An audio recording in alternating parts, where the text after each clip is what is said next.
Hey, what's up, hello. Last 2 days here. We're on our way to record a video with your friend and ours, Ryan Castleman. What do you think's winning the palm right now?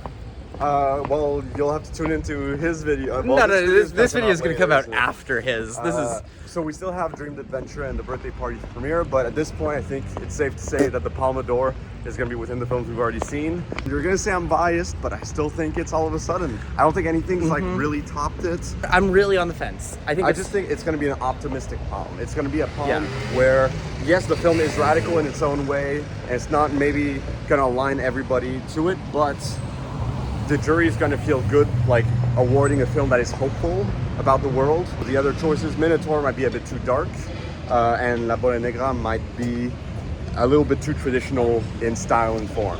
Last year, I wanted Sentimental Value to win the Palme so bad, and it made sense for it to not win the top prize, but win the second.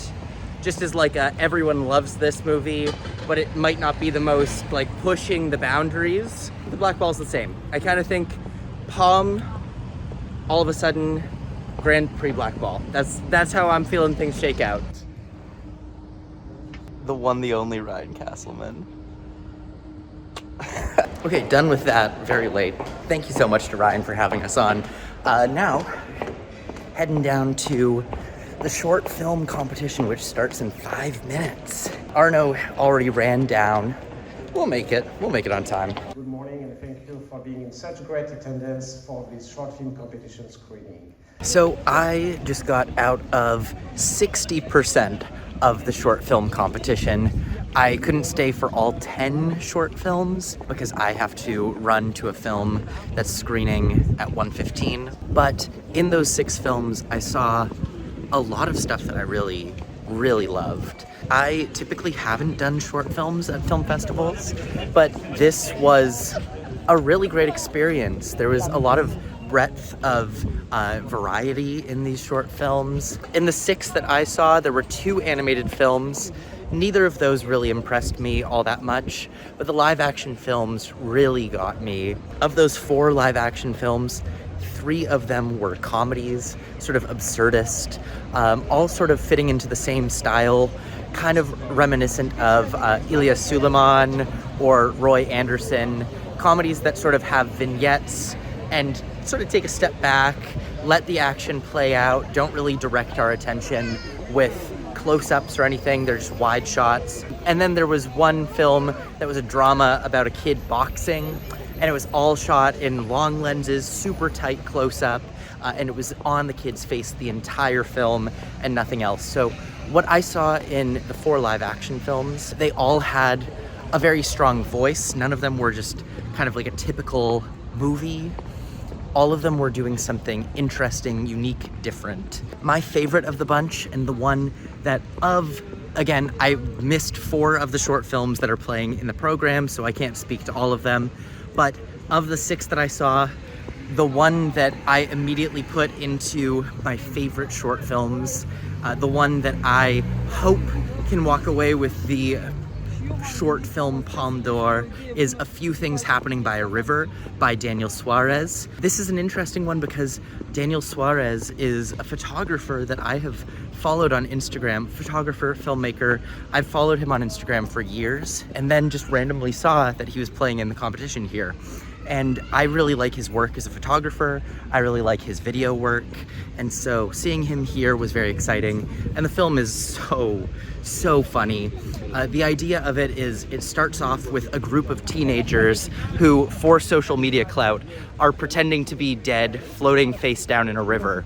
And then they all get out of the river and they go and check the video and see how it was. But one of them didn't get the memo that they were done recording, and he continues to float dead down the river. As he floats down the river, he passes by a variety of different little comedic vignettes, just things that are happening by the riverside, and no one pays him any attention, this dead body floating down the river. Hilarious short film, hilarious concept, very distinctly directed, beautifully shot. I also really liked Spiritus Sanctus, which was a Polish film. This was about a man who's trying to get liquor for his wife's 50th birthday, except the Pope is doing a tour of Poland, and for the duration of the Pope's stay, the country will prohibit the sale of any alcohol, so he has to go to extreme measures to get it. The lead actor is like silent the entire time until the very end when he says a prayer. He has this great physical comedy acting that he brings to the role. He just has a very goofy look to him. A really fun, very weird movie. So of these 6 films that I saw in the short film competition, I'm really impressed. This was a lot of fun to watch.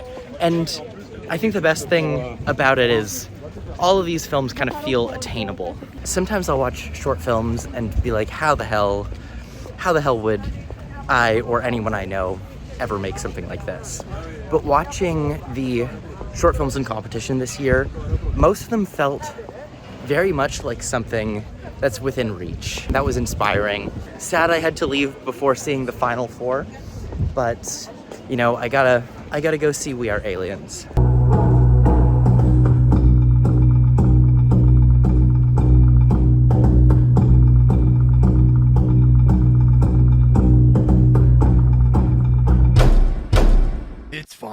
We Are Aliens is an anime coming out of Japan, and this is a film about the friendship, well, not really a friendship, but the connection between 2 kids.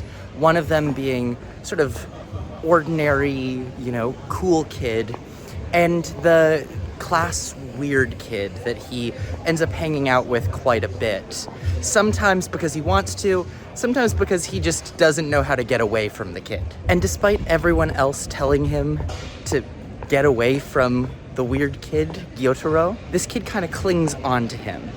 And first we see the story from the perspective of the normal one, and then we see it from the perspective of Gyotaro, the sort of weird kid, as everyone else calls him. It's just like Hirokazu Koreeda's Monster, perspective makes a big difference, and we see how what seems like odd behavior to everyone else is really masking layers and layers of sadness and trauma. This kid really just needed a friend and really didn't know how to express himself in any way. Then we follow the story after their childhoods as well, leading up to a moment where they reconnect after years, with years of misunderstanding between the 2 of them. The film does a really good job of presenting you with a story and then shifting your perspective midway through, and then shifting it again later on. Now, unfortunately, I didn't love the film overall. I felt like it spent a lot of time, at least at the start, sort of picking on Gyotaro a little bit. Even though it later on shifts their perspective, it really does sort of play a little bit too much into picking on this kid. Sometimes the animation style was a little bit too rough for me. There were some really impressive sequences with that animation. Specifically, there's a few scenes at the end with a more grown-up version of Gyotaro that are really well done.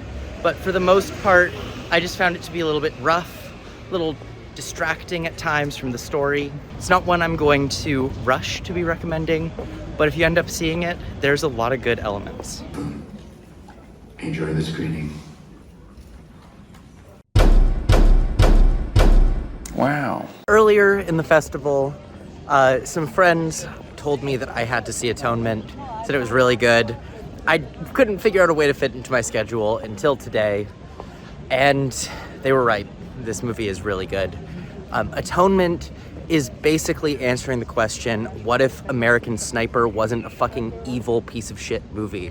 This is the story of an Iraq war veteran who seeks to make amends and seeks to have a conversation with the family that he had a part in killing 3 of their family members. In a sort of freak accident, a car drove into an active shooting zone, and the US military opened fire on them. 13 years later, this man, one of the soldiers who was in the platoon that opened fire, he seeks to make amends with them. It's not that he looks for them to forgive him, but he wants to find a way to forgive himself, as he's been haunted by this event for years. So he links up with a journalist who helps facilitate the meeting, and that is what the film is. It would be very easy for Atonement to be yet another one of those films about how American soldiers went overseas, killed a bunch of people, but they felt really bad about it. In fact, that is directly what genre this film falls into.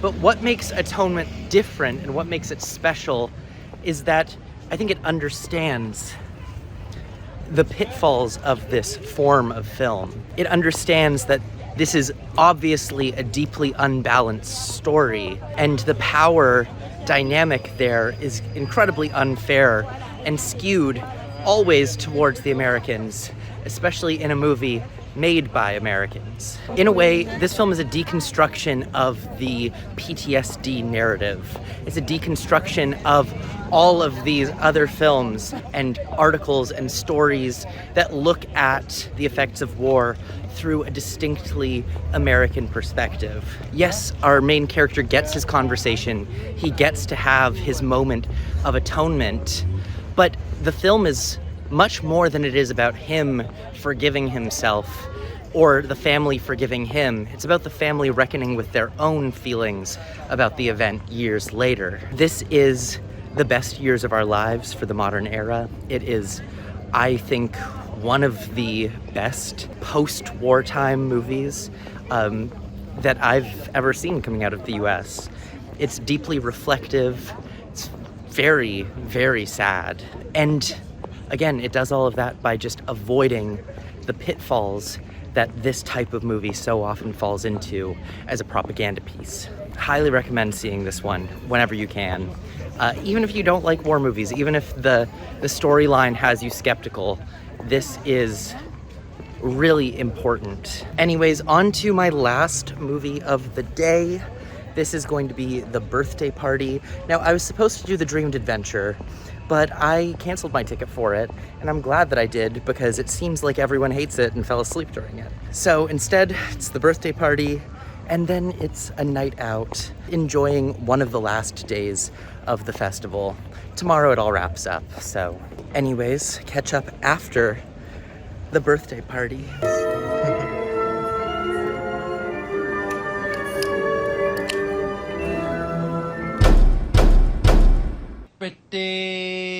Pretty good.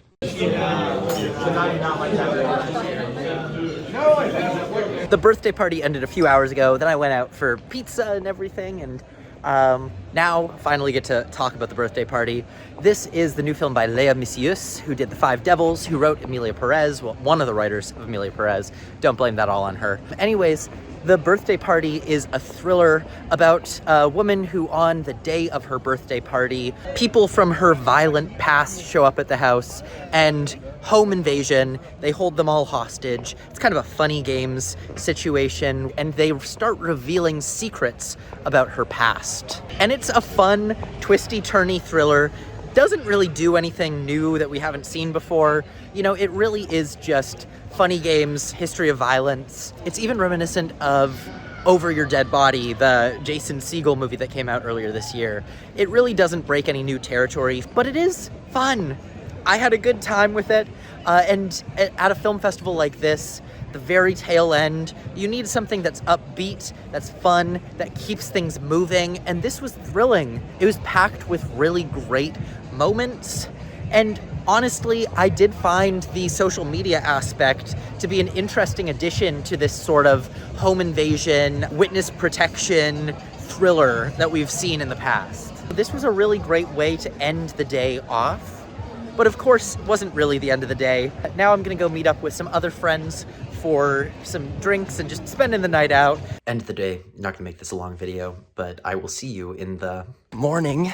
I am running to my first show because, as always, getting out of the house a little bit late. I'm gonna go see Gentle Monster, which I missed at the beginning of the festival. Get to catch up on now, on the last day. But I'm just gonna focus on getting there, so talk soon.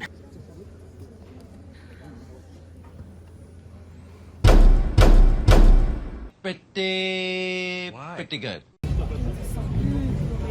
So, Gentle Monster, a film that I skipped early in the festival, partially because I was tired, partially because I didn't have the highest expectations for this film, and I'd kind of been told by a few people, it's not a big deal if you just get around to this one later. But here I am, saying that I think this is one of my favorite films in competition. It tells the story of a singer played by Léa Seydoux, who one day her home is visited by the police and her husband is taken into custody. She has no idea what her husband has done, but you know, you start to piece things together when they take all of his hard drives and his computers for investigation. Sort of like the drama from earlier this year, becomes a bit of an investigation of what would you do if your spouse, if your partner ended up doing the worst thing humanly imaginable.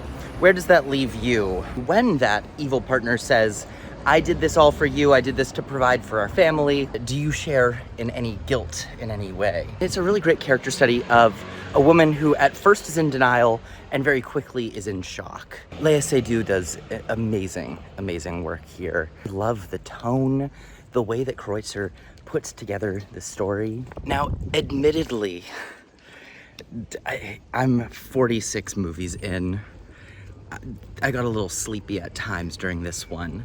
This is a film that I will have to rewatch because there was a couple of moments where I would jolt awake and go, what's happening right now?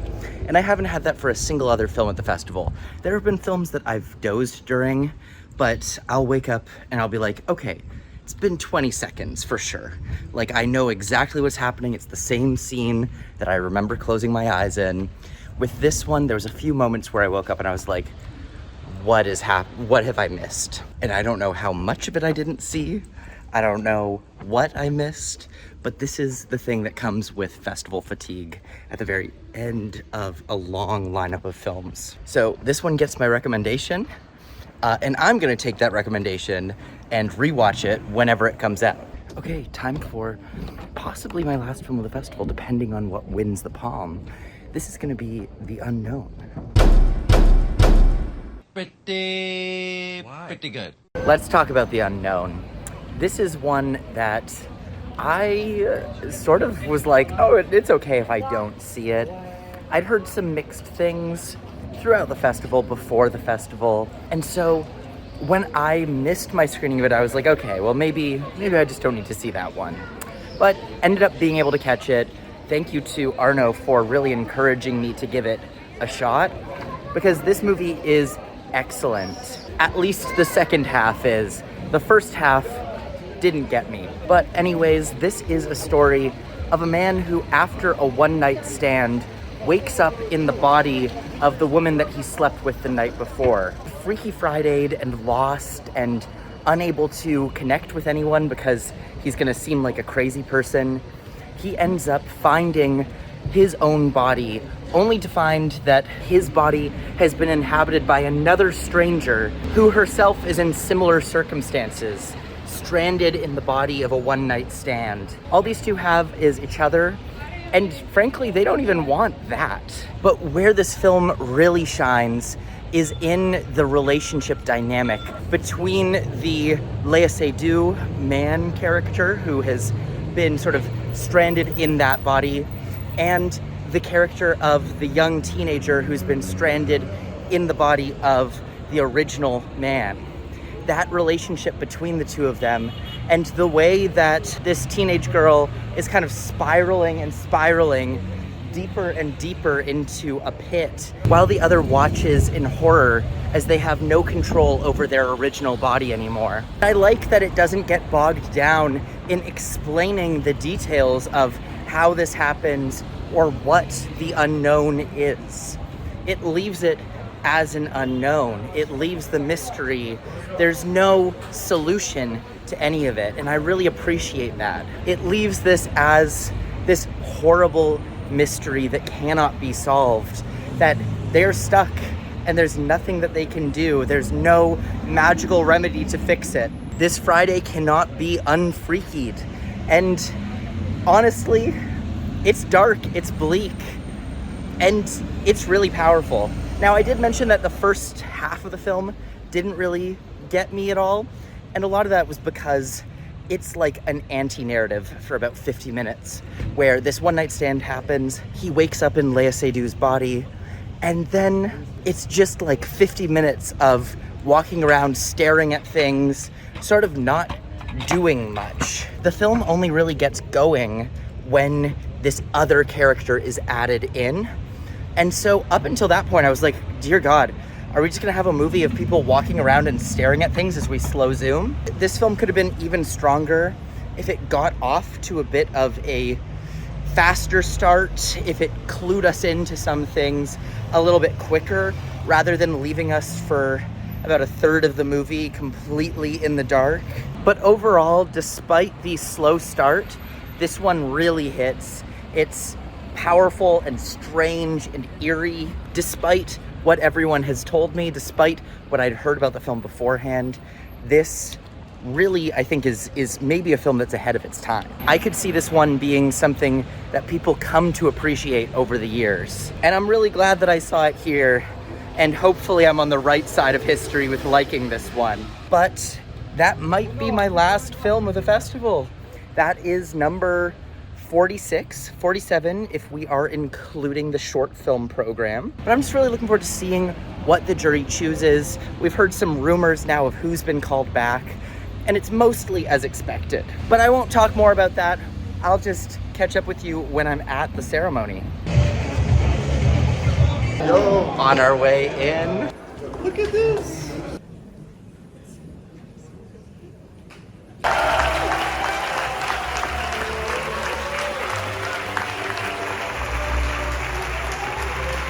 Président du jury, le maître des élégances troubles, Park Chan-wook.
I can take.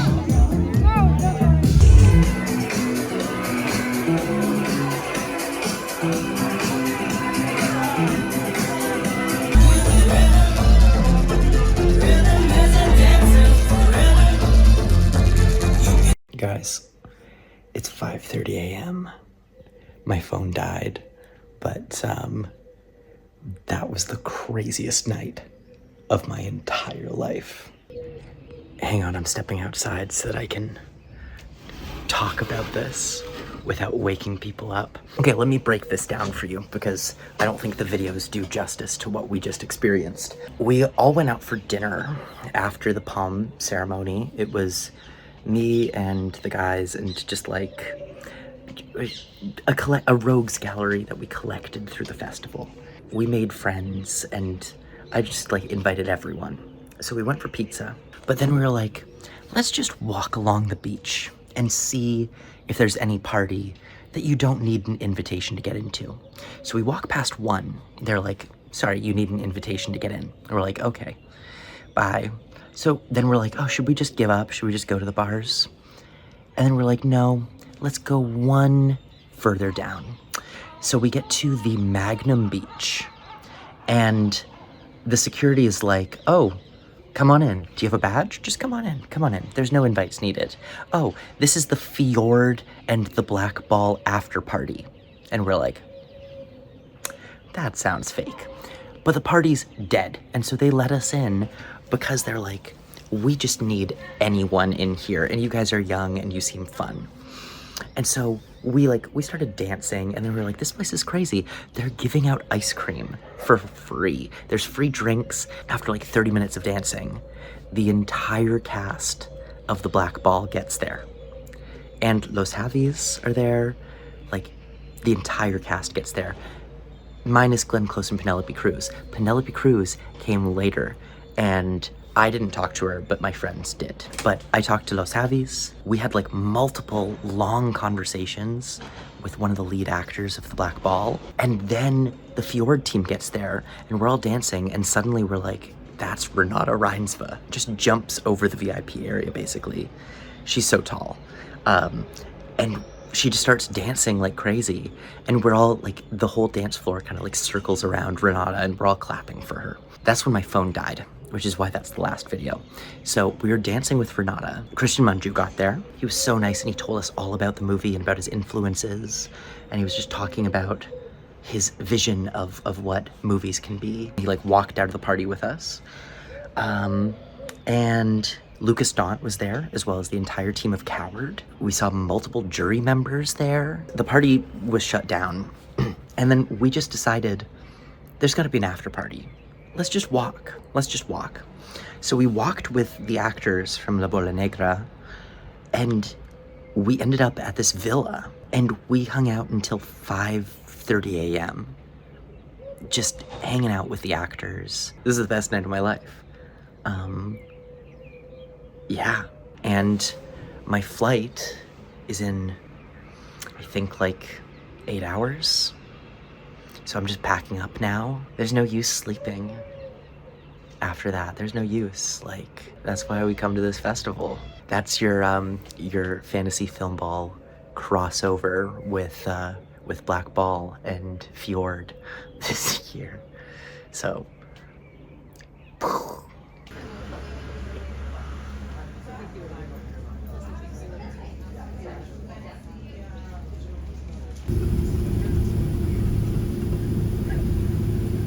and I'm back home, back in New York City. Yeah, that's been the Cannes Film Festival. I'm now 4 days late in editing this final video. I'm just putting the final touches on. Thank you so much if you've been watching this whole series, and I feel like I owe everyone like a little awards roundup at the end. I'm gonna talk awards chances with Dylan and everything. I'm not gonna focus on that on this series, but what I am gonna do is give you my top 10 best picture, best lead performance, and best supporting performance. And because I just want to get this video out, I don't want to be talking here forever, I'm just going to put those on screen so you can see them. There they are. There they are, top 10s. Look at them.